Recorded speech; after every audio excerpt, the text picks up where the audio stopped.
1920년대 미국. 술 마시는 것을 금하는 금주법이 실행됩니다. 아니 그걸 왜 막아요? 그리고 그런다고 사람들이 술을 안 마시나? 그러게 왜 개개인이 술 마시는 걸 막는지 말입니다. 그래도 이 법 때문에 알코올 소비량이 줄어들긴 합니다. 그러나 부작용이 많았습니다. 마피아가 술 생산에 손대기 시작하여 마피아의 성장을 초래하고 암암리에 술을 만들어서 술값이 뛰고 부작용이 컸습니다. 어떤 문제를 해결하면 다른 문제가 일어나는 현상을 풍선 효과라고 합니다. 풍선의 한쪽을 누르면 다른 쪽이 부풀어 오르는 것과 비슷해서 풍선 효과라고 합니다.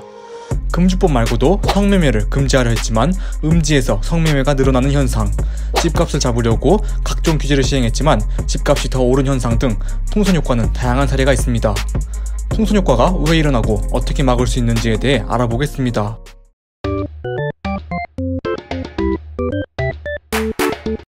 풍선 효과는 발생할 수 있는 부작용을 간과해서 일어납니다.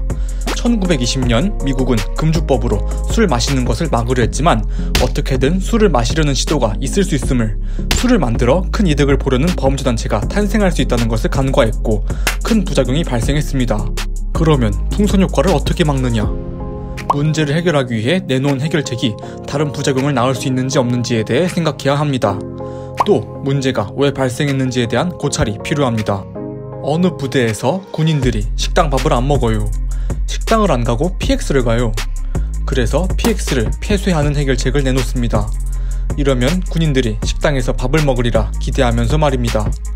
그런데 예상과는 달리 생활관에서 라면을 끓여 먹거나 어디서 받은 음식을 먹거나 합니다. 어쨌든 식당은 안 갑니다. 풍선 효과가 일어난 겁니다. 군인들이 왜 식당을 가지 않는가? 혹시 밥이 맛이 없나? 메뉴를 개선해볼까? 문제에 대한 이런 근본적인 고찰을 하고 PX를 폐쇄한다고 해서 군인들이 식당을 갈까? 라면 같은 다른 음식을 먹지는 않을까? 해결책에 대한 부작용을 생각했다면 풍선 효과를 막을 수 있었을 것입니다.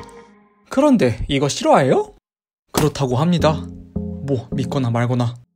풍선 효과를 막는 다른 방법으로 풍선의 바람 빼기, 부작용을 완화하는 전략을 세우는 것이 있습니다.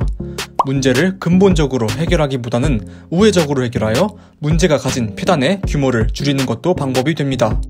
미국 금주법의 경우 알코올 중독이나 술로 인해 일어나는 범죄를 줄이기 위해 실행됐는데, 알코올 중독자에게 중독 치료를 제공하거나 술을 마시고 범죄를 저지르면 가중처벌을 하는 식의 대안을 내놓았다면 술이 가져다주는 부작용을 완화할 수 있었을 것입니다.